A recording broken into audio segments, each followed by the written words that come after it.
विद्यार्थी मित्र हो, नमस्कार. मी LD ढगे. आमच्या इनोव्हेटिव्ह पब्लिकेशनच्या डिजिटल प्लॅटफॉर्मवर आपले हार्दिक हार्दिक स्वागत करतो. विद्यार्थी मित्र हो, आपणास माहीतच आहे की सध्या आपण MCQ ची टॉपिक निहाय व्हिडिओ सिरीज पाहत आहोत. मागील व्हिडिओमध्ये आपण युनिट क्रमांक 8 AC सर्किट यावरील काही महत्त्वपूर्ण MCQs पाहिले. पुन्हा एकदा आज आपणासमोर आमच्या पब्लिकेशनचे लेक्चरर शेख हैदर सर घेऊन आले आहेत आपले 90 युनिट 3 फेज AC सर्किट यावरील काही महत्त्वपूर्ण MCQ. विद्यार्थी मित्र हो, हा व्हिडिओ आवडल्यास लाईक करा, शेअर करा व आमच्या IVVP ऑनलाईन या YouTube चॅनलला सबस्क्राईब करा.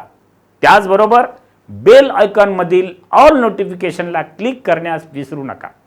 चला तर मग पाहूयात आपले 90 युनिट 3 फेज AC सर्किट यावरील MCQs. आज हम AC सर्किट टॉपिक के ऊपर प्रतियोगिता एग्जाम में पूछे जाने वाले कुछ MCQs देखने वाले हैं. तो आइए स्टार्ट करते हैं. फर्स्ट क्वेश्चन है हमारे पास, which of the following figure represent the effect of temperature on resistance of copper.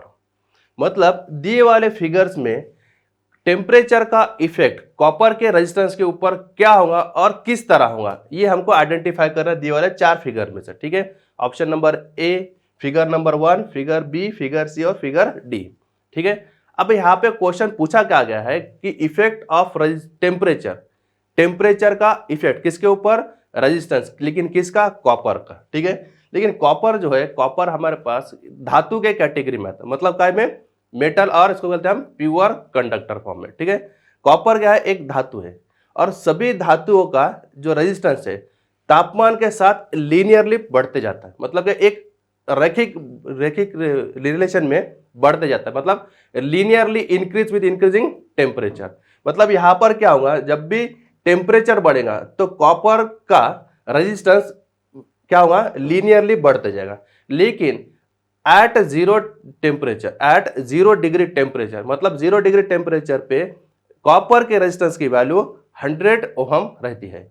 और अगर हमको कॉपर का रेजिस्टेंस 0 करना है तो हमको कॉपर को लगभग -234.5 डिग्री सेल्सियस इतना टेम्परेचर देना पड़ेगा. यानी यहाँ पर हम फिगर अगर देख चेक करते हैं यहाँ पर, तो फिगर में देखें यहाँ पर ये जो रिलेशन है, यहाँ पर क्या हो रहा है, एक लीनियरली बढ़ते जा रहा है. ठीक है, अगर हम इसको अगर रिवर्स अगर एक्सटेंड करता हूँ तो यहाँ पर अगर इसको 0 करना है तो यहाँ पे क्या, -234.5 डिग्री सेल्सियस इतना टेम्परेचर यहाँ पर देना पड़ेगा कॉपर को 0 करने के लिए.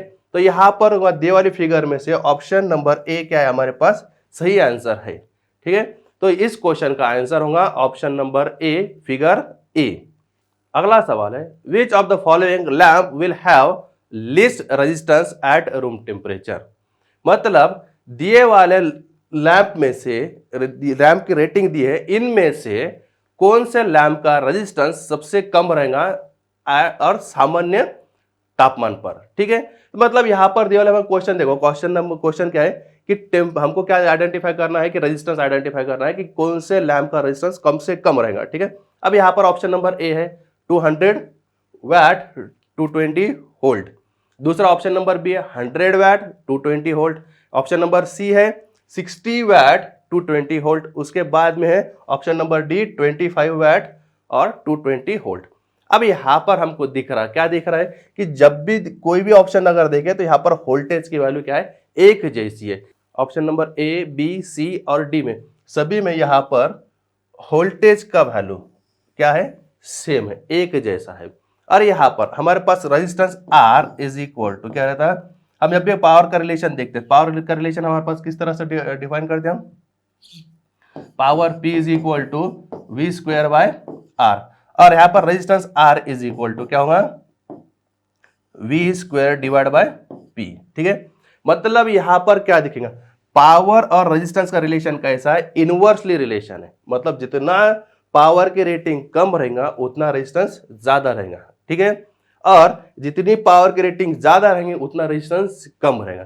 तो यहाँ पर क्वेश्चन पूछा गया लिस्ट रेजिस्टेंस, मतलब कौन सा कम से कम रेजिस्टेंस किसका है. वोल्टेज की वैल्यू तो सब तरफ सेम है, फिर हमको किसको देखना पड़ेगा, पावर की तरफ देखना पड़ेगा. अब पावर अगर ज्यादा होगा तो रेजिस्टेंस कम रहेगा, मतलब यहाँ पर 200 वैट है, यहाँ पर 100 वैट है, यहाँ पे 60 वैट है, यहाँ पर 25 वैट है। मतलब यहाँ पर क्या हो रहा है 200 वैट, ज्यादा पावर, तो ज्यादा पावर रेजिस्टेंस कम, इनवर्सली रिलेशन। सो यहाँ पर सबसे कम रेजिस्टेंस होगा 200 वैट 220 वोल्ट लैंप का, तो यहाँ पर होगा ऑप्शन नंबर ए सही आंसर। अगला सवाल है how are the 3 resistor in figure are connected to source. मतलब ये 3 resistance R1 R2 R3 figure में किस तरह कनेक्ट किए गए हैं, ठीक है। Option number A in series, option number B in series and parallel, option number C in parallel, option number D none of the above, ठीक है। अब यहाँ पर हम देखेंगे कि फिगर में जब भी कोई भी नंबर ऑफ एलिमेंट, मतलब रेजिस्टेंस, इंडक्टर, कैपेसिटर कोई भी रहने दो, ठीक है, जब भी हम अगर उसको इस तरह से कनेक्ट करें कि जहां पर एक लिंक बने और एक सही का करंट रहे इन सर्किट के अंदर, मतलब सपोज R1 R2 R3 और तीनों एलिमेंट के में से जाने वाला करंट अगर एक समान रहता है, माने R1 R2 R3 तीनों भी एलिमेंट में से जाने वाला करंट अगर एक समान रहता है तो हम उसको सीरीज सर्किट करेंगे। कैसा करेंगे? सीरीज कनेक्शन, ठीक है। और अगर कहीं भी करंट डिवाइड होता है या करंट को एक से ज्यादा पाथ अगर मिलते हैं तो वहां पर क्या होगा?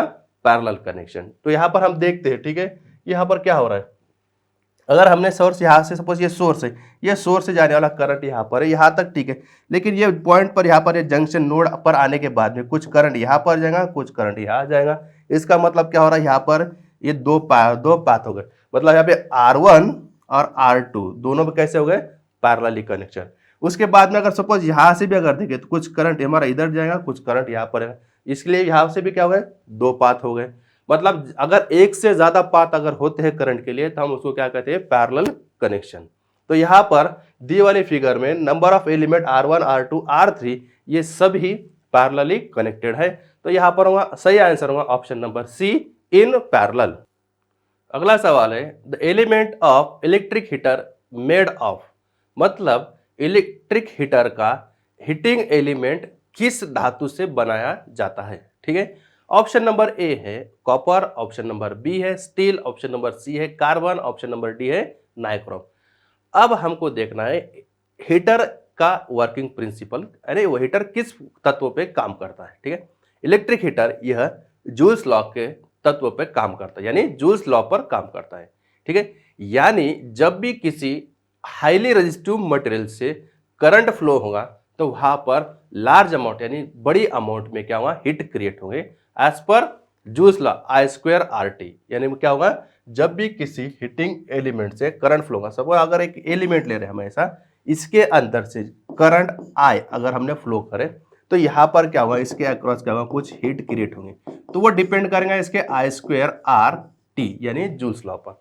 I मतलब क्या है? Current flow through element, R क्या है? उस पर्टिकुलर धातु का रेजिस्टेंस, और T क्या है कि कितनी देर तक उस धातु से करंट फ्लो हो रहा है, यानी टाइम, ठीक है। तो यहां पर जब भी करंट फ्लो होगा तो उसके स्क्वायर अमाउंट में क्या होगा? यहाँ पर हीट क्रिएट होंगे। यानी कब जब भी हमको अगर हीट एलिमेंट अगर डिजाइन करना है तो हमको सबसे पहले उसके रेजिस्टेंस के कीमत पर, यानी रेजिस्टेंस की वैल्यू पर ध्यान देना होगा। यानी हमें ऐसा एलिमेंट चूज करना होगा जिसकी रेजिस्टेंस प्रॉपर्टी बहुत ज्यादा होनी चाहिए, हाईली रेजिस्टिव प्रॉपर्टी। अब दिए वाले ऑप्शन है copper, steel, carbon and nichrome. इससे कंपेयर लो, चारों के कंपेयर में नाइक्रोम यह धातु का रेजिस्टेंस सबसे ज्यादा होता है, इसलिए हम हीटिंग एलिमेंट में नाइक्रोम का इस्तेमाल करते हैं ताकि ज्यादा कम करंट में भी हम ज्यादा से ज्यादा हीट प्रोड्यूस कर सके। तो यहां पर होगा ऑप्शन नंबर डी सही आंसर, नाइक्रोम। अगला सवाल है what does the ammeter A1 read in circuit show in figure. यानी फिगर में दिए वाले एमीटर को क्या रीडिंग होंगे, यानी एमीटर में से जाने वाला करंट कितनी अमाउंट में होगा, ये हमें आइडेंटिफाई करना है, ठीक है। ऑप्शन नंबर ए है 1 एम्पियर, ऑप्शन नंबर बी है 2 एम्पियर, ऑप्शन नंबर सी है 3 एम्पियर, ऑप्शन नंबर डी है 4 एम्पियर, ठीक है। अब हम यहाँ पे सर्किट की तरफ देखते हैं, तो यहाँ पर सर्किट की तरफ यहाँ पे इसको अप्लाइड वोल्टेज, यानी सर्किट में दिया गया वोल्टेज कितना है? 400 वोल्ट। कितना है? 400 वोल्ट। और उसके बाद में यहाँ पर टोटल एम्पियर का सर्किट का कितना करंट है? 3 एम्पियर। अब यहां से देखिए ये एमीटर जो रीड कर रहा है, कितना रीड कर रहा है, 2 एम्पियर। अब यहाँ पर इसका अक्रॉस वोल्टेज की सॉरी और रेजिस्टेंस कितनी वैल्यू इसकी, 400 ओहम। अब जब भी यहाँ से सोर्स से करंट फ्लो होगा, सोर्स की वैल्यू कितना है, 3 एम्पियर। कितना एम्पियर है, 3 एम्पियर। अब ये नोड के पास में यहाँ से करंट क्या हो जाएगा, दो डायरेक्शन में डिवाइड हो जाएगा। यानी एक रेजिस्टेंस सपोज हम इसको बोलते हैं R1, सपोज यार इसको बोल रहे हैं हम R2, तो दोनों तरफ क्या हो जाएगा, करंट डिवाइड हो जाएगा। कुछ करंट यहाँ पर गया, कुछ करंट इधर गया। अब 3 एम्पियर में से अगर 2 एम्पियर करंट यहां जा रहा है तो रिमेनिंग 1 एम्पियर करंट कहा जाएगा यहां पर। मतलब A1 का रेट करेगा हमारा 1 एम्पियर। और इसके अलावा हम इसे और अलग दूसरी तरह से भी हम इसको कैलकुलेट कर सकते हैं। यहां पर सपोज वोल्टेज कितना, ये पैरेलल है तो इस रेजिस्टेंस के समान और इस रेजिस्टेंस के अक्रॉस, बोथ रेजिस्टेंस के अक्रॉस पे वोल्टेज का वैल्यू क्या रहेगा, सेम रहेगा। सपोज यहां पर वोल्टेज कितना है, 400 वोल्ट इसके अक्रॉस, और इसकी वैल्यू रेजिस्टेंस की वैल्यू कितना है, आर की वैल्यू कितना है, यहाँ पे वोल्टेज का वैल्यू 400 दिया है, आर का वैल्यू कितना दिया है 400। यहाँ पे current I is equal to हम ऐसे भी कैलकुलेट कर सकते हैं, V by R means 400 divide by 400 equal to 1 ampere. हम इसको इस तरह से भी कैलकुलेट कर सकते हैं। ठीक है, तो यहाँ पर दोनों भी तरह से जब कैलकुलेट करके देखे हमने, तो हमको यहाँ से ऐसा दिख रहा है कि रेजिस्टेंस इस 400 ओम में से जाने वाले करंट की कीमत है 1 एम्पियर। तो यहां पर होगा ऑप्शन नंबर ए सही आंसर, 1 एम्पियर। अगला सवाल है, specific resistance of a substance is measured in, यानी किसी भी पदार्थ का स्पेसिफिक रेजिस्टेंस का यूनिट क्या होगा, ये हमें आइडेंटिफाई करना है। तो ऑप्शन नंबर ए है ओहम्स, ऑप्शन नंबर बी है मोह, ऑप्शन नंबर सी है ohm metre, option number D है सेंटीमीटर पर ओहम। ठीक है, अब यहाँ पे स्पेसिफिक रेजिस्टेंस हमको स्पेसिफिक रेजिस्टेंस का यूनिट बताना है। ठीक है, स्पेसिफिक रेजिस्टेंस क्या होता है, जैसा resistance R is equal to क्या रहता है हमारे पास, रो L बाय E। ठीक है, अब ये जो है तो इसको क्या कहते हैं, स्पेसिफिक रेजिस्टेंस ऑफ मटेरियल, यानी किसी भी मटेरियल का खास और विशेष रेजिस्टेंस। ठीक है, तो अब रो इज इक्वल टू हमारे पास रो इज इक्वल टू क्या होगा, RA बाय L। अब हमारे पास रो इज इक्वल टू, अब इसका यूनिट आर का यूनिट मतलब रेजिस्टेंस का यूनिट करेगा ओहम, एरिया का यूनिट क्या होता है हमारे पास मीटर स्क्वायर, लेंथ का यूनिट होता है metre, metre metre square cancel, is equal to rho equal to ohm metre. तो यहां पर क्या होगा, स्पेसिफिक रेजिस्टेंस का यूनिट होगा ओहम मीटर। तो यहां पर ऑप्शन नंबर सी में है ओहम मीटर, यानी इस क्वेश्चन का सही आंसर होगा option number C ohm metre. अगला सवाल है, in the colour code for resistance black colour represent the number, यानी कलर कोड ऑफ रेजिस्टेंस में ब्लैक कलर क्या रिप्रेजेंट करेगा। ठीक है, यहां पे होगा option number A 0, option number B है 1, ऑप्शन नंबर सी है 2, ऑप्शन नंबर डी है 3। अब यहां पर कलर कोड में ब्लैक कलर 0 डिजिट और 1 मल्टीप्लायर दर्शाता है, और जैसे ब्लैक के लिए 0 डिजिट, ब्राउन के लिए 1 डिजिट, रेड के लिए 2 डिजिट, ऑरेंज के लिए 3 डिजिट। अब यहाँ पर हमें क्वेश्चन पूछा गया है ब्लैक के लिए, तो ब्लैक के लिए क्या होगा हमारे पास 0 डिजिट और 1 मल्टीप्लायर दर्शाता है, यानी ब्लैक कलर। ठीक है, तो यहाँ पर ऑप्शन नंबर ए हमारे पास होगा सही आंसर 0। अगला सवाल है, all good conductor have high, यानी सभी गुड कंडक्टर में सबसे ज्यादा क्या होगा। ठीक है, option number A resistance, option number B electrical power, option number C electrical and thermal conductivity, option number D conductance. अगर हमको अच्छा कंडक्टर है, गुड कंडक्टर के प्रॉपर्टी के अगर बात करते हैं तो ऑप्शन नंबर ए क्या देगा, रेजिस्टेंस। तो गुड कंडक्टर रहेगा तो उसका रेजिस्टेंस क्या रहेगा, मिनिमम रहना चाहिए, नेग्लिजिबल रेजिस्टेंस होना चाहिए। तो यहाँ पे ऑप्शन क्वेश्चन क्या पूछा है कि गुड कंडक्टर में हायर वैल्यू किसकी होनी चाहिए।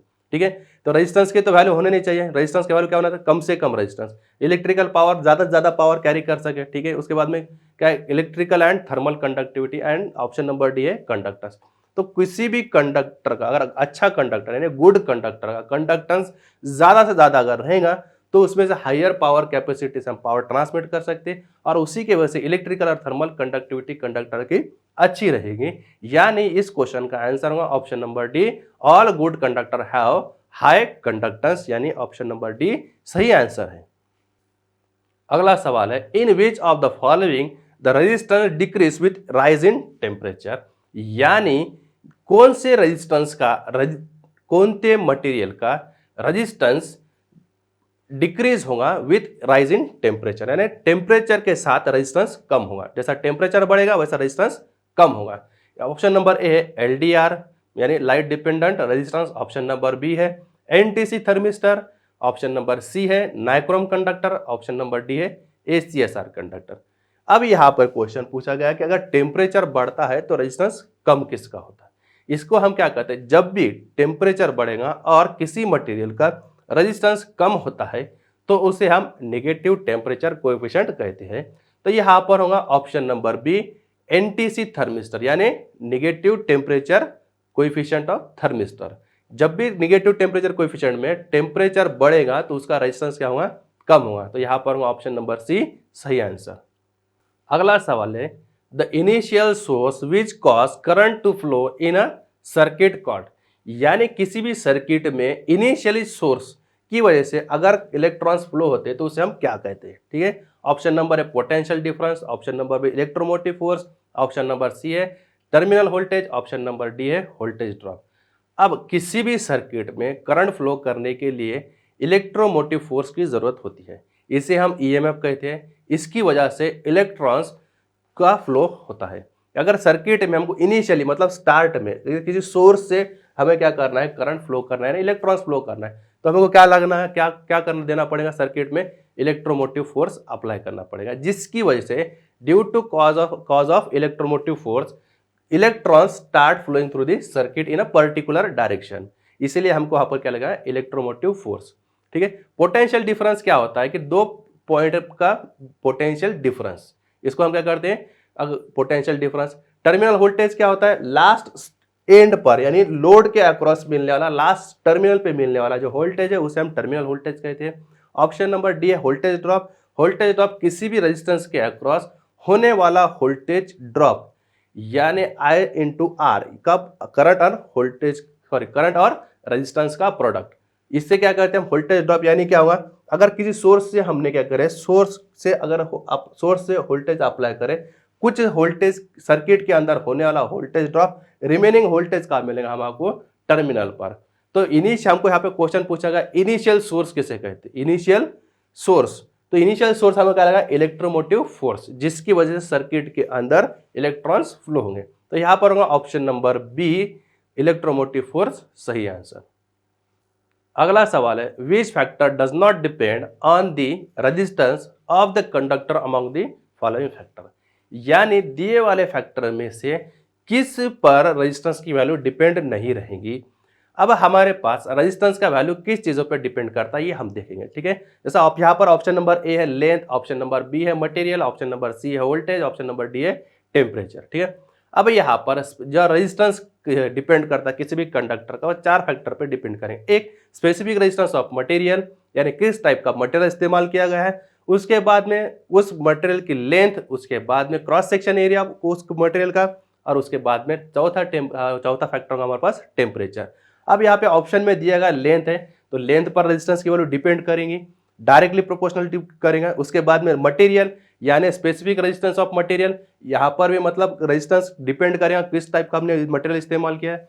ऑप्शन नंबर सी है वोल्टेज और ऑप्शन नंबर डी है टेम्परेचर, एंड टेम्परेचर पर भी डिपेंड करेगा, यानी ऑप्शन नंबर सी जो है वो उस पर वोल्टेज जिस पर रेजिस्टेंस की वैल्यू डिपेंड नहीं करेंगी। तो यहाँ पर होगा ऑप्शन नंबर सी सही आंसर वोल्टेज।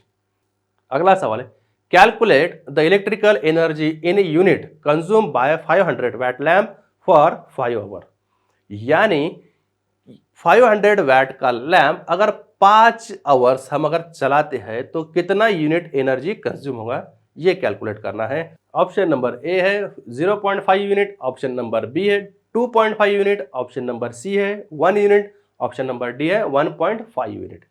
अब यहाँ पर किसी भी इलेक्ट्रिकल एनर्जी को हम अगर कैलकुलेट करना है तो हम यूनिट के फॉर्म में कैलकुलेट करते हैं।